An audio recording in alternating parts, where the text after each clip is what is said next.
Igor Tudor has now officially been announced by the club as the interim boss. I'm here not to enjoy, I'm here to work. And still Ricky Villa! What a fantastic run! He scored! Gascoigne going to have a crack. He is, you know. Oh, it's there! Here's Lucas Moura! Oh, they've done it! The wait for silverware is over! Hello and welcome to the latest episode of the Tottenham Way. I'm Tom Barclay of The Sun. I'm joined by George Sessions of the Press Association and Tom Allnutt of The Times. And we have all just come back from the Tottenham Hotspur Stadium where we saw the latest home defeat and a painful one at that. 4-1 again against Arsenal, this time at home. Igor Tudor's first game in charge.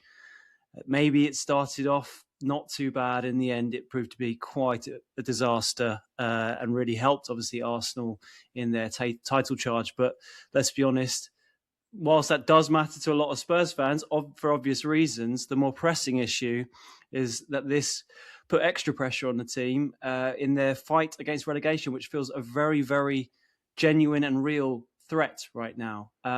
Let's start with you, George. I mean, we're going to break down the actual game and specifics, but I guess your main takeaway off the back of that, how worried are you right now that Spurs are going to get relegated? Yes, a massive worry. And West Ham's point makes it, only 4 points now, isn't it, above the bottom three? Just a kind of very sobering occasion, I think. You know, we all know Arsenal were streets ahead of Spurs. But the gulf was just so big, and Spurs can barely lay the glove on Arsenal. And I don't think it was a lack of effort, to be honest. It's just they were second best all over the pitch in all the duels, physicality. And yeah, look, it's probably fair to say, you know, Igor Tudor's only had 5-6 days with a squad, hasn't he? You know, not many training sessions at all. It's probably unfair to really judge him on this. But, you know, it did eerily feel a bit similar to the 4-1 in November. And look, you know, I got swept up in the vibes. I was thinking Spurs could really, you know, do something, especially after seeing Wolves, you know, really take it to Arsenal on Wednesday night. But yeah, just a reminder, I think, of how far Tottenham have fallen. And look, relegation is a big, big worry. You know, I'm still positive Spurs will manage to stay up, but yeah, God, it's getting far too close for comfort. Certainly is. Tom, Igor Tudor's first game, as George mentioned, he's had all week with the players, but it's still only sort of 3 or 4 training sessions he talked about after the game. And it's quite interesting, his comments. He was almost saying, it was almost nice to be aware of the full scale of the task ahead of him was how I read his sort of nice comments. I mean, it was kind of making a point of the reality check of that particular performance, what they're up against in one of the best teams in the world, or maybe the best team in the world, I think he called it afterwards, in Arsenal. But what conclusions can you draw from this particular performance? And I suppose specifically, how much should we not get too worried because it is Arsenal and the likelihood was they weren't going to take many points from this game? Or is that being way too generous to Spurs and Tudor off the back of this performance? I think it's obviously a really disappointing game. Let's not get away from that. You know, we can't kind of just say, oh, it's a throwaway match and they had nothing to lose, because I think a lot of Tottenham fans, you know, really felt before kickoff that kind of, you know, feeling of hope again, you know, the feeling of excitement. And the atmosphere was fantastic. You know, maybe we'll come on to that in more detail, but I think, you know, for the first time this season, it really felt like that stadium was kind of together and unified. So I think the build up and the hype around it, and obviously Frank going in the sense of a kind of a restart, the contrast of that pre-match feeling with then what was delivered on the pitch, I think is the real kind of crux of the disappointment of the night. You know, and I have to say, like, even within about 2 or 3 minutes, it was almost kind of a crushing reality, really, because you could see that there was this huge kind of swell and roar inside the stadium. And then the match kicked off and Arsenal just had the ball in Tottenham's half for about the first 4, 5, 6 minutes. And I turned to my colleague next to me and said, Spurs haven't had the ball yet, and it was just that kind of dawning really that, okay, everything is not going to be immediately fine here, and I do think we shouldn't panic. They shouldn't panic, because I don't think it's a good match to judge Tudor's style, his management on. I don't think it's a really good match either to kind of judge Tottenham's relegation prospects on, even though, of course, the fact that it's now 4 points and it's a hammer blow and it's easy to feel deflated. But ultimately, this wasn't the match that is going to decide, Tottenham's fate. The games where you look down the list and you thought they're going to pick up points, this, let's be honest, wasn't one of them. But I still think there is a kind of residual disappointment at the end of the game, because I think everyone was expecting something more. And let's be honest, we said before the match they can lose the game. And I listened to a lot of Spurs fans on the train going in, and people weren't expecting to win. They weren't even expecting to draw, but people wanted a performance and they wanted not to get hammered. And to be honest, I'm not sure that Tottenham ticked either of those boxes today. No, 4-1, and I don't think that was an unfair reflection. If anything, Arsenal had quite a few more chances. Gyökeres, by all accounts, had his best game for Arsenal, and they just couldn't handle him, could they? Obviously, Eberechi Eze scored, not just once, but twice. 5 goals against Spurs this season. He's only scored 6 for Arsenal since going there. Overall, I think it hasn't been a great move for him, but whenever he plays against Spurs, obviously the team, as we all know, thought they had him in the summer, he seems to turn it on.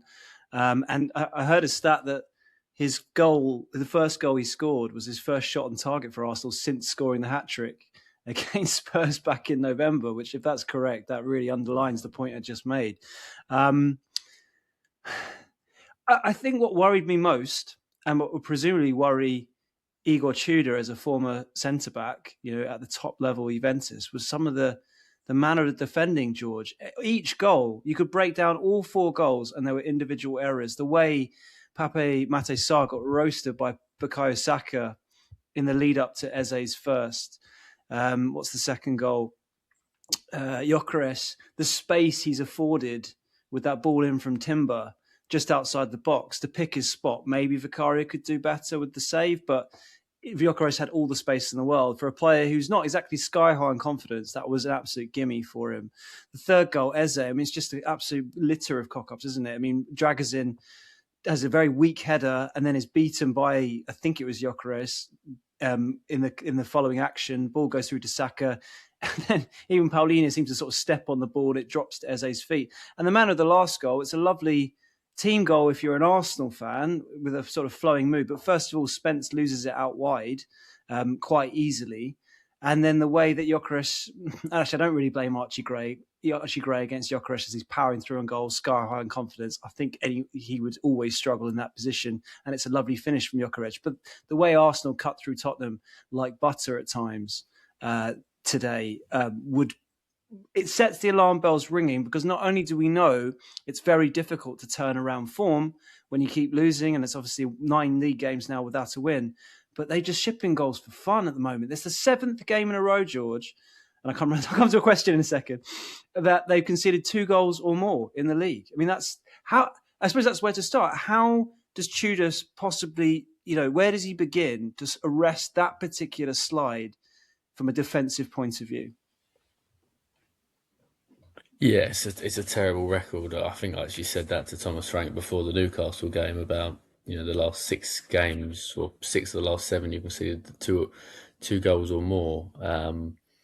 I guess, you look at the team today, and I have to say, I think I wanted him to probably play, 3-4-2-1. It's his favourite formation. It's what he knows best. Even if he didn't have the players for it, I was all for that. I think in hindsight, I probably take a step back now and think, actually, he's playing Palhinha at right centre-back. So that's one issue. He's playing Archie Gray at right wing-back. He's playing Jed Spence at left wing-back. Maybe he should have actually done 4-2-3-1 or 4-3-3 or 4-5-1 and just played a flat back 4 and put players, Jed Spence, Redo Dragusin, Van der Ven in their proper positions. And have João Palhinha in midfield. There's one crunching tackle from João Palhinha in this match further up the pitch, and it kind of reminded me that's what you want from him, but you're not going to get that if he's a centre back. So that's part of the problem, I think, today certainly. But I think all the goals, as you've said, there's the first goal. How can Eze just flick the ball up in Tottenham's penalty box? And I watched it back just before we came on. I think really, Pape Sarr obviously should do better, but Dragusin and Paulinho should be throwing themselves to block that shot. Dragusin had a really, really poor afternoon. He completely got sucked out of position for the second goal. Defensively, that's a big area where Spurs need to improve, and you'd like to think that Igor Tudor, with given some time, will be able to do that. I mean, it's worth saying, and I'm sure you guys saw it, he was screaming at the back five, back three, whatever we want to call it, to get up the pitch, pretty much all game, really. And at times, Van de Ven took on the instructions and pushed the team up, but there was a lot of times where they were just sitting deep, and I think that's kind of innate in this team now, where there's just such a lack of confidence, and that's a worry.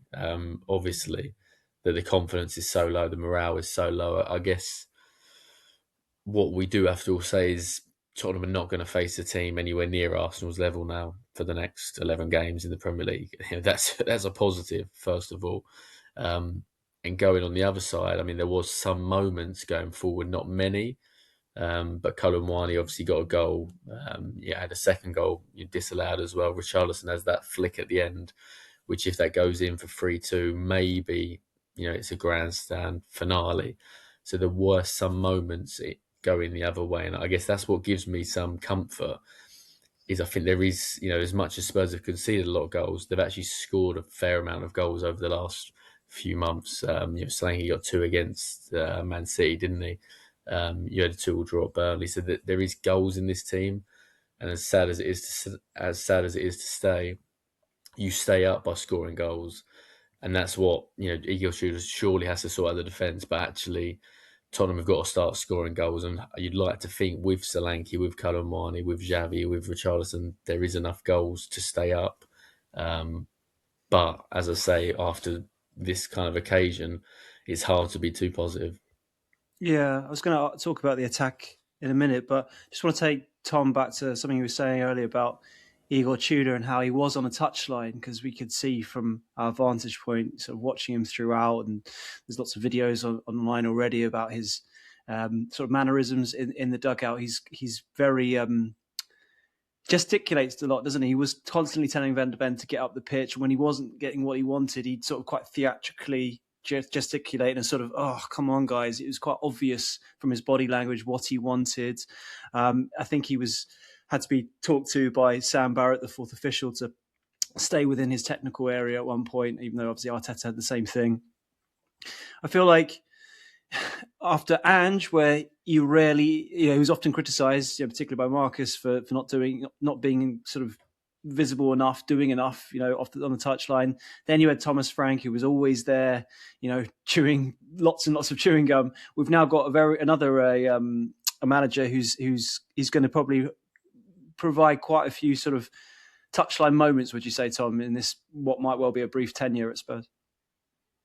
Yeah, I mean, he's demonstrative, and I think that's kind of part of his aura when we're talking about his personality and how he comes across in press conferences. And I think you see that on the line as well. He's not someone who's afraid of putting himself in the spotlight, as it were. And I think it's difficult. I mean, I thought his press conference afterwards was really interesting. It wasn't the kind of presser where he was just sort of saying nothing and trying to get on with it. He was quite punchy, wasn't he? And we had to sort of slightly decipher through what he was saying, because it was a little bit kind of broken, his English. But he said the word physicality, 4 or 5 times. It came up a lot. And I take your points about the bad defending, and I think that's completely valid. But in truth, it wasn't the kind of the thing that really stuck out to me. It was more just how Tottenham were completely overwhelmed by Arsenal in that game. Like, of course, all 4 goals were soft, and they could have conceded, 5 or 6 more, really. I was surprised that the XG was actually only about sort of 2 to 0.7 or something. It felt like Arsenal could have had 6 or 7, really. And all over the pitch, I just thought Tottenham looked so weak today. You know, they look so fragile. And part of that is that Arsenal are just such a beast team. They really are. And of course, they have that physicality that is superior to anyone else in the league. But I look at the players, you know, Xavi Simons today was just pushed off the ball, you know, too much. Pape Sarr looked, I thought, a little bit weak today. I thought Gray, you said he was pushed off the ball for that goal, Tom. I just thought all over the pitch, Tottenham just didn't really compete in those duels. And he was right, Tudor, to kind of point out afterwards that it wasn't a kind of, and he was sort of asked this, as you know, and he could easily have gone down that path, but he said it wasn't a lack of passion. You know, the players wanted to do it, he said, but they couldn't, you know, and I think that is a problem for Tottenham. I do think, I look around the pitch and I don't see many men there. Like I see Palhinha, for example, maybe, and I see Van de Ven, but I don't see many players who I'd really hang my hat on in a fight, you know. And I think that's the problem. They haven't got enough. It's not about leadership, really. It's about people who you'd really kind of want to kind of go to war with. And if Tudor's going to be that kind of coach, and that's his language, it's the way he talks, has he got the players to play that kind of game? You know, that's part of my worry as well. Yeah, Do we think that maybe this Tottenham team isn't fit enough? I've never really kind of thought that during the season, but then I guess how many 90-minute performances have they produced? You know, even in the Champions League, it's always been kind of a second half performance or a good first half. Are they just maybe not fit enough and not at the level? And that's partly why they're struggling so much in the Premier League, and they get through in the Champions League because physicality-wise, they're probably better than most. But in the Premier League, you know, they haven't actually got it.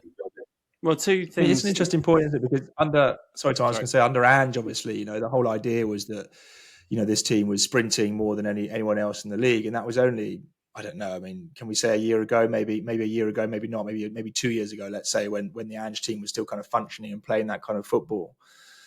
But I mean, he mentioned, Tudor, didn't he, in the presser, the lack of the press. You know, he talked about arriving late, you know, a lot, and I think that was a big part of it. You know, if we know what Tudor's teams have done in the past, they've been big on pressing high, you know, trying to suffocate teams. We didn't see any of that today. You know, and if he was trying to talk about his messages getting through and the players trying to do what he said, and he did say that at one point, he said, you know, that was good. I saw them trying, but they just couldn't do it. And that's what we've got to work on. But the press, I mean, what press? I mean, did they win a single ball in the final third? I can't think of one. I guess for the goal, you know, where Declan Rice gives it away, you could say. But I didn't see Spurs really put Arsenal under any pressure really in the final third, if I'm honest. But aren't we talking about two things here? We're talking about what you were talking about earlier was sort of character and you know, grit and being a man, I suppose, compared to being a sort of youngster. And then being able to press is almost like sort of related, but it's more to, you know, your physical ability, which we've got to caveat all of this with the fact that they're absolutely, you know, decimated by injuries. So players like Sarr haven't actually played that much since coming back, and it's not a surprise that they're sort of struggling in that aspect. And also, you know, the likes of Dragusin and Basuma who started today. I mean, George, you sort of, you know, criticised Dragusin's performance, and understandably so. But first of all, he hasn't played that much football. But also, those are two players that Spurs were very willing to sell at the start of January. They're now having to rely on these players. I mean, maybe Tudor's got a different frame of mind compared to what Frank wanted to do, but you know, that's not a good position to be in when you're relying on players that you were quite happy to let go earlier in the window. And then talking about sort of physical ability, I mean, that's a big part of why Conor Gallagher was brought to the club, wasn't it? It's quite worrying that he was the first sub that Tudor turned to, albeit they were 3-1 down at this point. When Gallagher goes off, I mean, it didn't really work. He didn't really have any kind of impact playing that number 10 role. I mean, Xavi Simons had a bad game.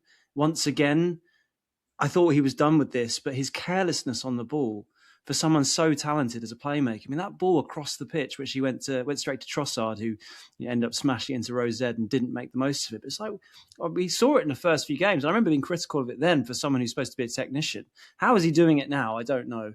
But, you know, I guess those are just sort of careless moments, but overall a lack of impact. But if you're going to criticise Simons, I think you also have to criticise Gallagher for being pretty ineffectual. And that was the point I was going to come on to, the attack. We'll come on to one positive in Mawani in a second, but you know, back to you, George. Those two players. I mean, that's presumably going to be a big part of how Tottenham are going to get themselves out of this is those two individuals, particularly Gallagher with the determination, the drive, the physical ability, the fitness, and the quality, and then Xavi with more of the sort of guile that he brings to the game. But neither of them showed either of those attributes really today, did they? Yeah, I thought both were really poor. And Tom, Allnutt is right when he says, I don't remember Spurs pressing from the front and really going after that Arsenal back four and that Arsenal midfield. And I thought, given the space in between, this was Arsenal's fourth game in 10 days, and Spurs hadn't played for since that Newcastle game, and I really thought that you would see Gallagher pressing from the front. It was a blow not to have Solanke completely fit enough to be in the team, because I think he would have helped lead that press. But yeah, Gallagher in that number 10 role, which I saw suit him well at Crystal Palace, and it suited him well at Chelsea, was really ineffective. And you're right, I think that was one of Xavi's worst performances, and I think he has been better, hasn't he, lately? He had two good Champions League performances. It was a very good second half against City.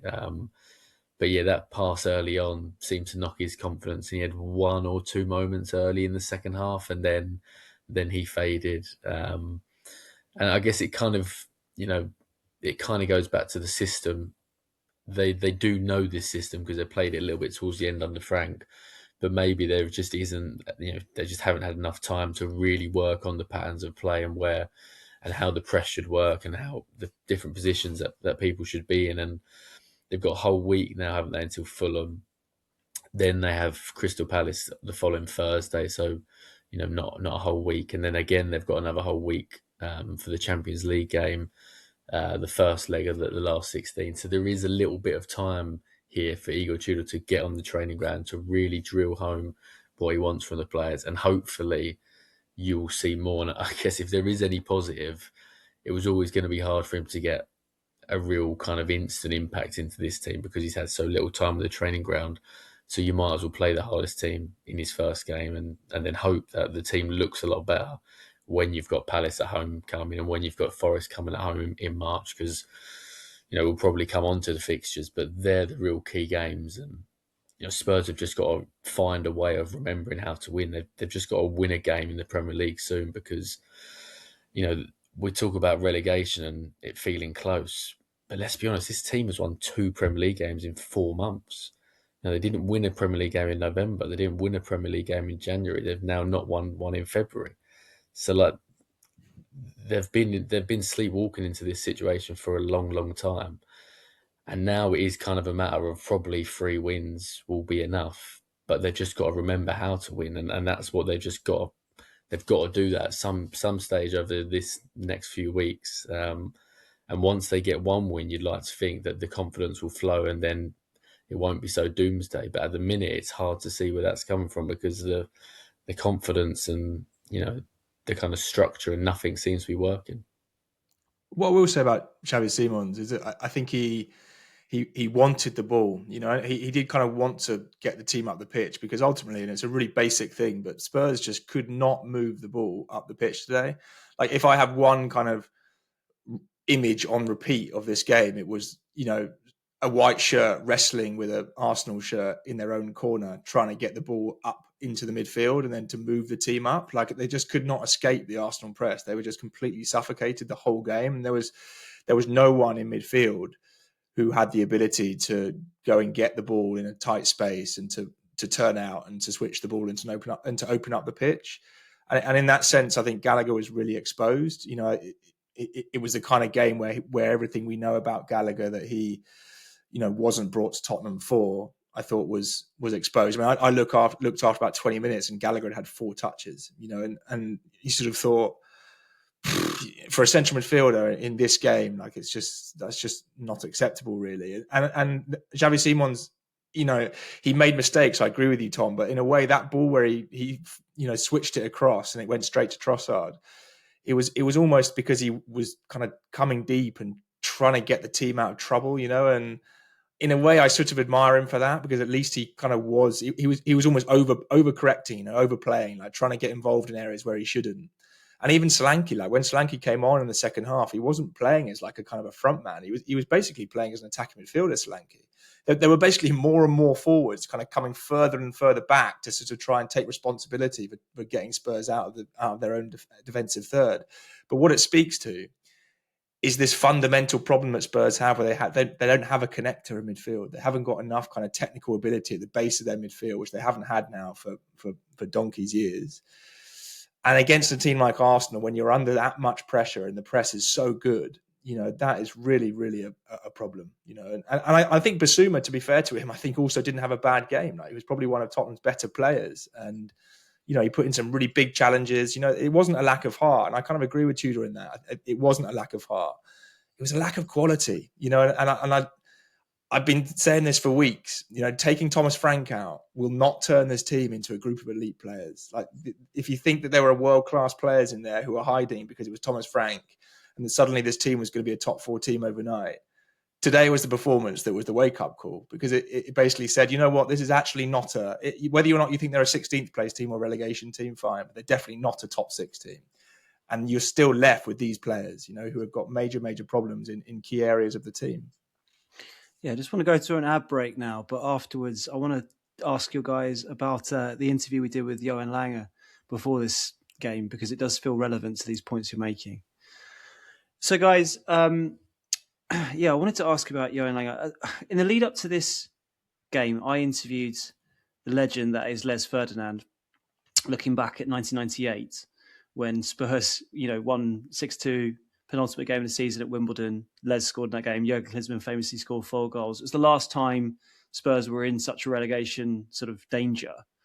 And in amongst talking about various things, he first of all, he said he was very, very worried about his old team, but he was talking about the signing of Gallagher and the midfielders they've got available. And very similar to what Tom is saying, he was saying that Gallagher's a good player, but it's basically more of what they've already got, more of the same. Sarr, Basuma, Gallagher, they're all good players, but they're very similar in profile. They're not going to be that kind of player who's going to, as Tom said, be a connector or a deep-lying playmaker, what Spurs have been lacking. And that is very apparent, as Tom has articulated well, in this particular match. Now, we interviewed, along with the rest of the press pack, I had a chance to speak to Johan Lange ahead of this game on Friday, ahead of the press conference, and the piece went out on Saturday. And the reason I bring him up is because obviously his big role as was co-director of football, I guess at the moment director of football, is recruitment. I mean, how can you not watch that particular performance and look at the situation Spurs are in and not be critical of him and the club, George, of what they did in January and how much it felt they could have done more? I mean, maybe you can give some insight into what he told us kind of on that point. Yeah, I mean, I said it at the time. I couldn't believe that the club allowed those last 2 weeks of the window to pass by and didn't sign anyone. And, I understand the whole long-term versus short-term thinking, but the situation was so serious that Spurs had to forget about the long-term, forget about, whether they're going to be good enough for next season. They just needed to sign someone to boost this season. And I think there was players there. Look at Ademola Lookman. He's gone to Atletico Madrid and done very well and hit the ground running. And okay, maybe he wouldn't have gone to Spurs, but I'm sure London and decent wages would have appealed to him. We spoke to Johan, didn't we, on Friday before we spoke to Igor Tudor in his first press conference, and we've all said, and so have Tottenham managers, that, the sporting director, key figures at the club should speak more. So it's definitely a step in the right direction for Johan to speak to us, and he faced some difficult questions, didn't he? We all at different points, asked. He was asked about Thomas Frank. He was asked about the managerial search. How responsible he feels for this squad and the state of the situation. He was asked about Ange's comments about not, competing for the best players. So, it was 20 minutes where he had to face a lot. And I guess, it was good of him to speak, and it was very good of the club to put him up. I don't think we got a huge amount of answers. Certainly not answers with real kind of meat on the bone. And I guess when it comes to the transfers, and I think it might have been you, Tom, that asked him about January, one of the kind of key reasonings was, first of all, that the European format has changed things, and I do understand that to an extent. These 2 games in January and the jeopardy means clubs are reluctant to sell players. I vaguely remember Ange mentioning that last season as well, so I think that does carry some weight. He also mentioned again about the short term versus the long term, and how difficult it is to get players in January, which we all know, and that injuries are across the league. But there was something he mentioned which I just couldn't get my head around, and that was that how many players they can put into the Champions League squad for the knockout phase was also a part of their thinking, because you can only put 3 players into the Champions League squad. And clearly Dom Solanke will go into that squad. Sorry, he was already in the squad, but clearly Conor Gallagher will go into that squad. And there'll be other players, that they've now put in. But part of the reason for not signing other players was because they couldn't fit them into the Champions League squad. And I was kind of sitting there thinking, the Champions League means nothing this season. It is all about if Tottenham can be in the Premier League. It's the Championship that they should be worried about, not the Champions League. And I was a little bit struck at the lack of grasp of the reality that Tottenham are in right now, that they're not winning the Champions League. Who cares if you sign Magnus Akliouche or Ademola Lookman and they can't go in the Champions League squad? If they get you 3 wins now between now and the end of the season, paying whatever you've paid for them is worth it. But to kind of lean on not being able to put players in the Champions League squad just sort of dumbfounded me, really. And Tom asked about the managerial search, and Johan Lang said that the focus now is on supporting Igor Tudor, and that also concerned me because Johan can't really do anything with his first team squad now. He should have improved it more in January, and he hasn't. His job is to be looking at who the next manager is, but that was kind of, I'm sure he is, but he declined to really say anything much on that. And I think he could have said that they're drawing up a shortlist or something along those lines, but he didn't. So there was a few, as I say, we appreciate him talking to us, but there was a few concerning lines or lack of lines to come out of that, I thought. Tom, did you want to say something about the Langer interview before we take it back to the Arsenal game? I mean, I just think the January transfer window, I don't think they were. I think they were complacent about relegation. I don't think they thought they'd be in this situation. I think, and to be fair, at the end of the January transfer window, we did a pod, and I said I could understand what they were thinking, because I thought, they don't want to make more signings that are short-term buys for 30, 40 million that improve or help the squad for the next 3 or 4 months, but then become someone that aren't good enough to kind of take you forward. That was their thinking. They're trying to sort of turn Tottenham into a top 4 team again by not making panic buys in January. But, to be honest, we're now a month on, and they needed 1 or 2 signings, because they basically underestimated the fact that they would be plummeting towards the relegation zone, and I think they must look back on that now and think, were we thinking too much about next season and the top 6 and the top 4 next season in 2027, and not thinking enough about, as George says, the Championship in 2026, and time will tell, how crucial a decision that will be.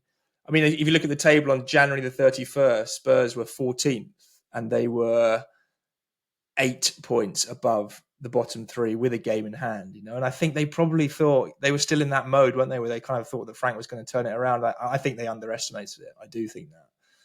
What I will say is, I also think there's this, and Tudor has mentioned it 2 or 3 times, and you talk to people in the club, it also comes up a lot. There is this thing, this belief that the injured players are coming back, and Langer mentioned that as well, didn't he? As a kind of justification for not making more signings. It's almost as though they kind of feel like there's this sort of new wave of players about to rejoin the squad in the next few weeks. So therefore, let's not, buy a load of players who then aren't going to be good enough for the team. The only thing I'd say about that is, injury recoveries for Tottenham have not been something to rely on in recent months. So, the good news from the press conference was that Porro and Danso, we think, will be fit for Fulham.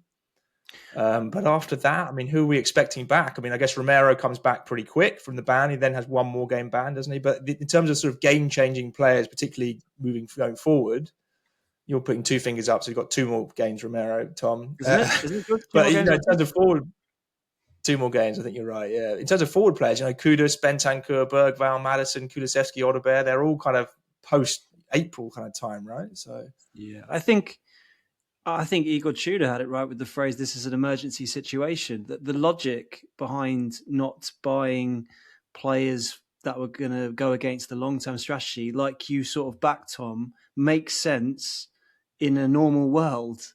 But when you get 9 injuries in January, when you can do something, that is looking like not only a mistake, it's looking like arrogance, to be honest, over, thinking you're just going to be here and taking it for granted.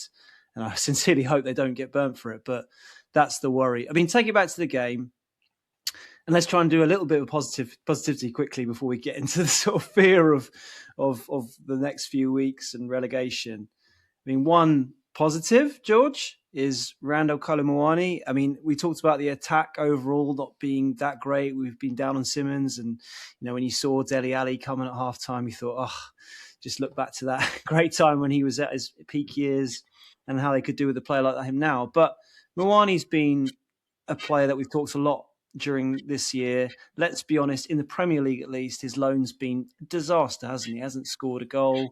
He's not looked happy. Frank often shunted him out to the left wing, favoured Richarlison over him.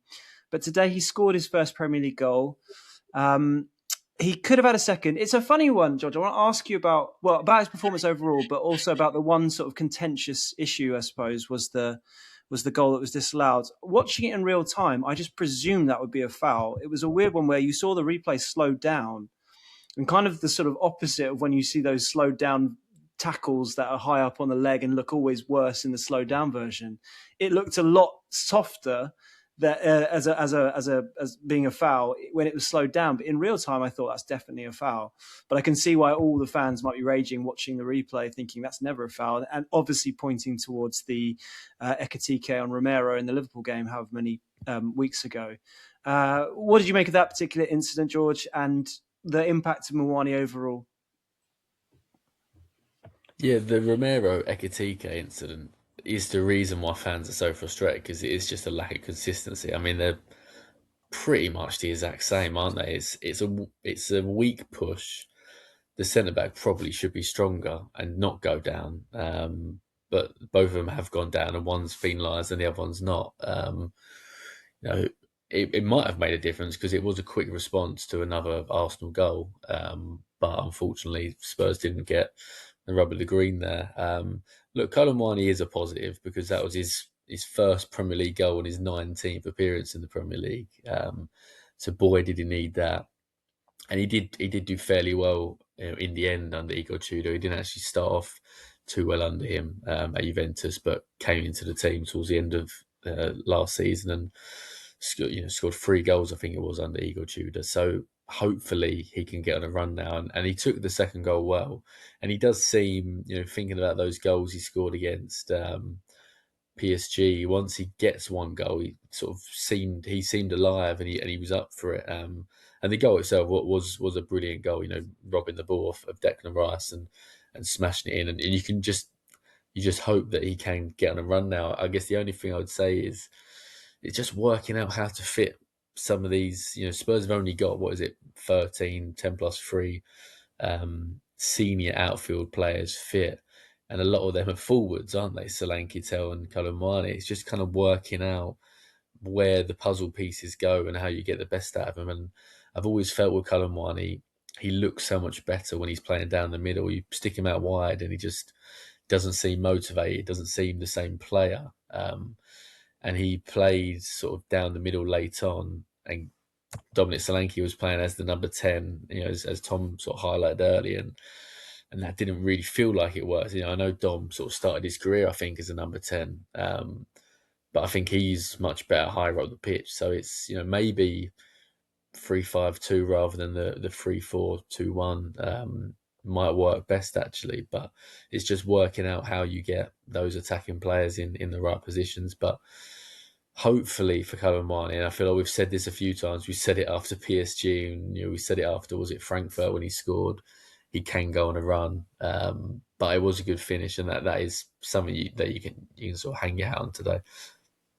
Yeah, Tom, to sort of move it on to Tudor's comments afterwards, and you already alluded to one of them where he essentially said he was he could see that the players were trying to carry out what he wanted them to do effectively, but they just couldn't.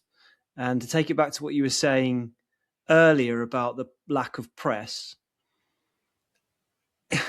are you worried even after this first game, admittedly against Arsenal, who are a fantastic team, that kind of what George is saying about the system that Tudor is employed here, and I think we're all presuming he'll stick with, even though in his first press conference ahead of the game he said, I just pick whatever my squad is sort of suited to. He has historically played this way. It already feels like he is going to stick with this, whether it's sort of square pegs and round holes, try and make it work, go for that high press approach, or at least, based on this one game and what he's done the rest of his career. Given the state of the squad, the confidence and physical fitness and stamina and everything at this stage of the season, are you slightly worried that his players won't be able to carry out what he wants them to do, or is that way too unfair to be worrying about that already? You're on mute, Tom. I can see you're smiling though, so I presume you're going to disagree with me. Sorry, I was just saying there's so many things to worry about. I mean, Tudor's system sort of feels fairly low down the list, but that's not to say it's not a problem. Well, he's been brought in to turn this around. If he's going to bring in something that is not going to work from the off, that's a pretty big concern, isn't it? Yeah, I mean, what problems and the system is one. Well, what I will say is I actually think the three at the back worked okay under Frank. I remember it was only about a month ago, I'd say, maybe, was it, when we sort of said, maybe he's landed on something, Frank, here, because the 3-4-2-1 he was playing, I think, or something like that. And he did it sort of 2 or 3 times in a row, and then he sort of ditched it in the end because something happened. I can't remember. And it felt like the system did sort of suit the team. I know what you're saying, Tom, and it's hard to kind of, it doesn't feel good in the defensive third, because I don't really like the way it sort of destabilizes the wing backs and the defensive three. What I will say is that in a way, now they have Richarlison. Like when they were playing Richarlison and Solanke up front in the final kind of 20 minutes, I thought, maybe actually, having 2 strikers on the pitch, is that a possible option? That could be good. And then you think, well, if Kmani is going to be sort of, in a bit of form, maybe let's look at it optimistically. You could play Kmani and Solanke as a 2, and Xavi Simon's behind, and then maybe it's a 3-4-1-2, and maybe that does kind of work. I think it's too early to start sort of really questioning the system, and I think particularly that brings in that asterisk of playing against Arsenal. I really think Spurs could easily have played 4-2-3-1, so then got blown away, and we would have said, maybe they could have played 3 at the back, and that would have worked better. I just think it's too early. I'm not saying it's not a problem, but I think it's a bit early to think the formation is the key problem. Yeah, just to jump in, and I know it's absolutely his own fault, but Tottenham probably really missed Christian Romero today, and especially in this formation. I think the key issue, or one of the key issues today, was Spurs couldn't keep the ball and there was no composure. And actually, you think if he's playing as the central centre back in this system, he is on the ball, he is trying to keep everyone calm, and he is playing through the lines. And Tudor talking about when they're trying to press and jumping up and being too late, Romero does do that from time to time, but actually he also does win the ball a lot. So I think this system probably will all feel a lot more comfortable with it when you've got Van de Ven, Romero, and hopefully Danso. And Porro as well. And Porro. They're missing Porro certainly from an attacking point of view. When you've got those players back, and Romero's not going to play in the Premier League until Liverpool, isn't it, middle of March? But when those players are back, this system should actually suit. And maybe I think it is using it as a 3-4-1-2 is probably the way to go. And then I think it will look a lot better. But you're looking at we're sort of judging it, and rightly so. We have to judge it, but we are judging it with Dragusin, who's come back from an ACL injury a few weeks ago, Paulinho out of position, Van de Ven, who just isn't in a good moment, is he? It's fair to say, probably from a physical and mental point of view, he looks fed up and he's got chaos around him, and we're not seeing the best of him. So hopefully when players are back, like Porro and Romero and Danso, it will look a lot better. Tom, I want to take you back to just after the press conference when we were sort of having a bit of a a kind of chinwag over what Tudor might have meant by some of these comments, because obviously, English is not his first language. His English is very good, but it felt like he was saying some things in the press conference that were quite meaningful and impactful, but it was almost trying to unpick exactly what he meant. So just to read out this one particular line where he said, "I'm very sad and very angry and everything, but in one way it is also good to understand where is our goal. What is the goal of this club? What is the goal of this team? What is this goal of this coach, these players, this staff? To become serious. Serious, not just a group of 20 players, and the medicine is you look in the mirror. Each of us look in the mirror and really try, really start to change the habits. Working hard is the only way." When he talks about the sort of what is the goal of this team, what did you take from that? Did you think that he meant that as this was almost like a clarification match over what exactly Tottenham, where they're at right now in this season, in their battle? What is their goal ahead of them? Survival, presumably. Is that kind of what you took from it? What he meant by what he was saying? Yeah, yeah, I think so. And to change the habits, like to change bad habits. I mean, that was a bit of a damning phrase in terms of what he thinks has been done, for most of the season under Thomas Frank, or perhaps even going back under Ange. I don't know, perhaps in terms of the pressing, it's not people arriving late, not anticipating, not winning duels. I mean, as I say again, he didn't question the attitude of the players. I don't think that was the angle he was taking, but he clearly thinks that this team, that word serious, I think, is quite loaded. That sort of suggests not application, but kind of like a lack of cohesion, a lack of structure, a lack of planning. What is the idea of the team? I think it's a fair comment. I've got to say, I think it's been a fair comment on this team for a long time, actually. What is the identity of this team? What are they trying to do? And maybe he watched that game today and basically saw what we've been seeing all season, which is what is the plan here of this side? Like, where are the connections? Where are the combinations? And I mean, I asked him a question which felt like a sort of natural lead on to either that answer or a very similar one, which was, is this job bigger than you thought? Because the other day he was kind of waxing lyrical, about the quality of the players. I'm 100% convinced that he answered George's question, how convinced are you that you're going to stay up? 100%. I wonder, did he watch that game today and think, oh, that 100% is down to 90, But what I will say, I think he has to be a little bit careful, Tudor. There was a little bit of an alarm bell ringing in my head, because he has to remember his job is not to revolutionise Tottenham, for the next 3 or 4 years. His job is to make these players feel good about themselves, and make the club feel good about themselves, make the fans feel good about this team, even if there's nothing to feel good about at the moment. And, that phrasing there about, everyone looking in the mirror, is a serious club, what's the goal of the team? It was slightly kind of Antonio Conte at Southampton almost, and it made me think, are we 3 or 4 games away from Tudor, sort of saying this job was not what I thought. These players are not as good as I thought they were. This team is clearly not ready for this, and sort of saving his reputation. I really hope not. He has to remember that his job is a short-term thing, that he has to focus on getting the players to play properly and to be confident about themselves and to beat Fulham and Crystal Palace up next. His job is not to kind of get embroiled in the weeds of how he got here, because if he starts doing that, then I think this team really could unravel. Well, he definitely has Antonio vibes. I mean, he's obviously close friends with Conte from their time at Juventus and as coaches. But, some of the language from his first presser, going to war and having to suffer, is straight from the Conte playbook. But, you say he didn't question any of the application of the players, and he said he was happy with it. But he also did say that, so the players, it looks like they're going to have Monday off, based on the fact that he talks about coming back in on Tuesday, which in itself is quite interesting, because I know they've been working all week, but they have just been thrashed at home by their rivals. Normally, often you get players get dragged in the next day, but based on him talking about Tuesday, I presume, I don't know for a fact, but that they'll have tomorrow off. But then he did say, stay humble. That is normal, to be fair, Tom, isn't it? It's normal. It's often normal. Oh, yeah, 100%. It's normal to have a day off after a game, but often when you get bad defeats, it's not surprising to have players go back in the next day. But anyway, yeah, you're right. But then he said, to stay humble, that is the key. Stay humble, that is the key of each of us, and trying to become what I say, a team.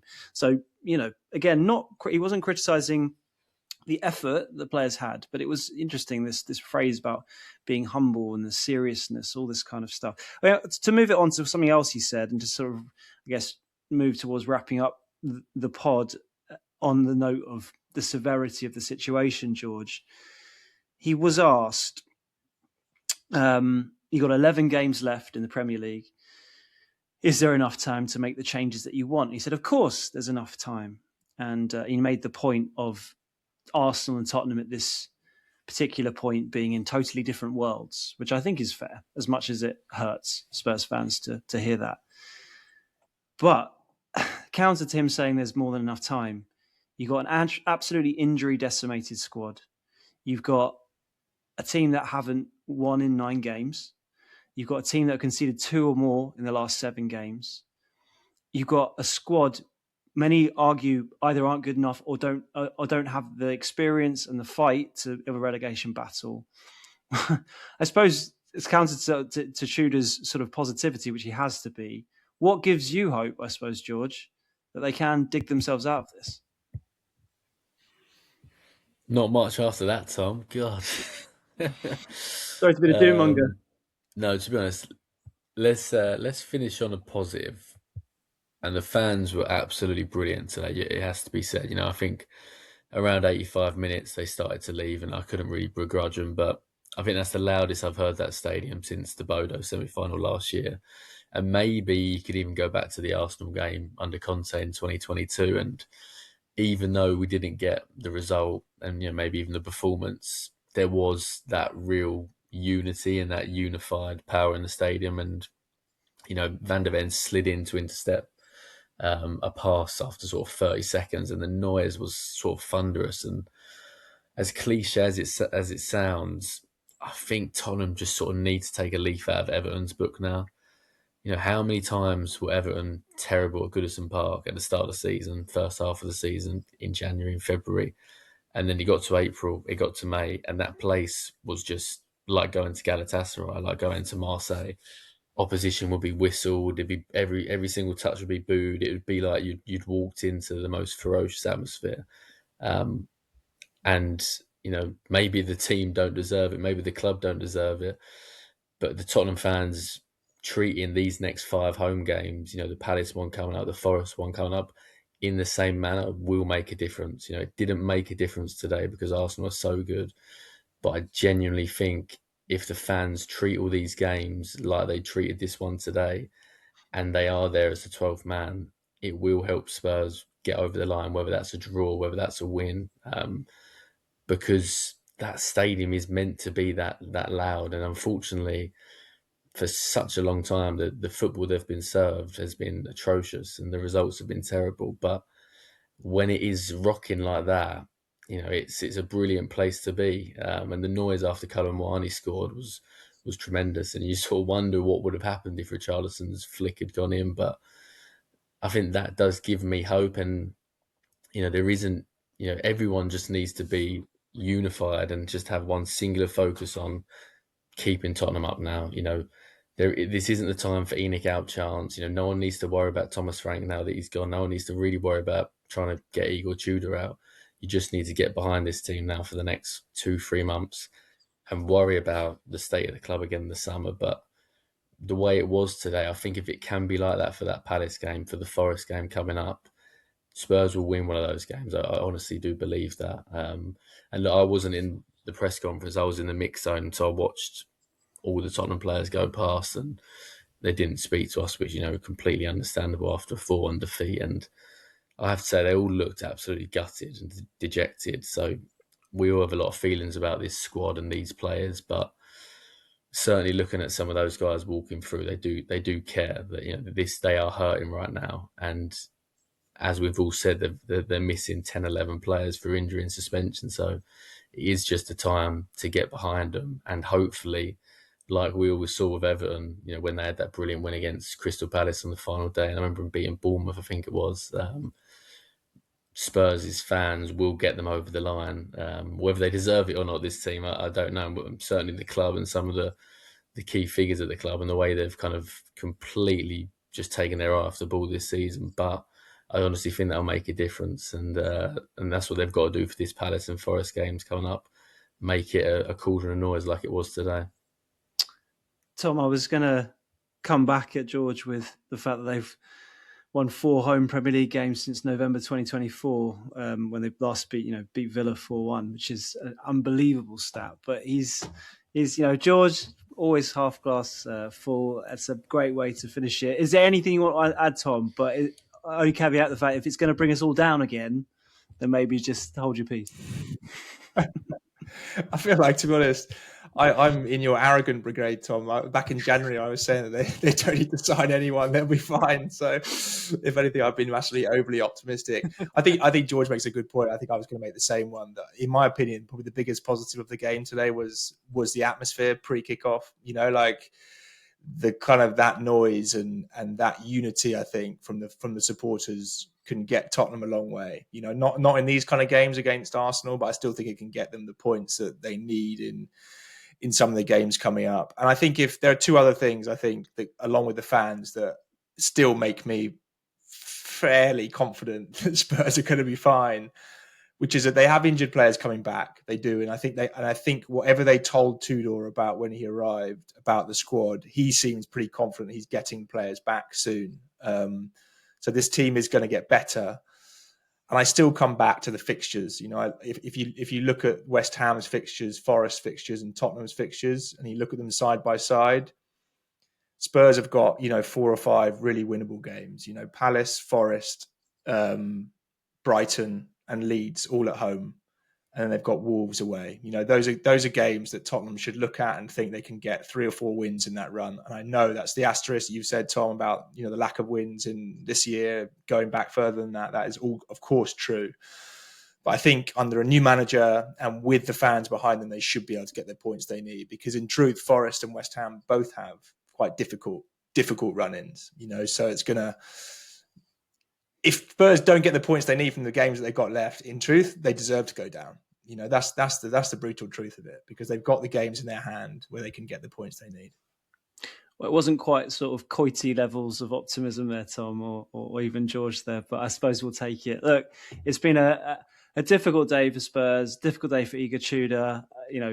He called it almost a nice experience because it's kind of gave him the full picture of what he has to cope with. Let's hope now he's got another week to work with the players ahead of Fulham.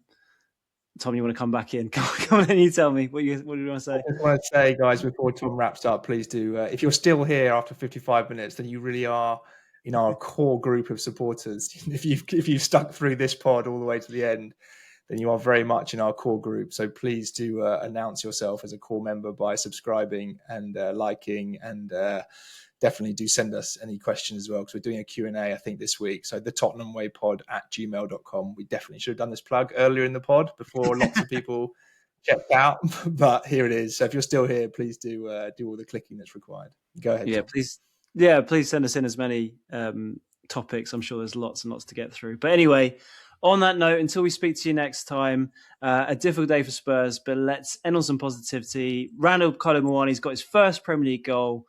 If he can get it working, Igor Tudor, 2 strikers up top, maybe they can have enough firepower to score enough goals to overcompensate for the goals they keep conceding at the back. Who knows? Anyway, see you next time, guys.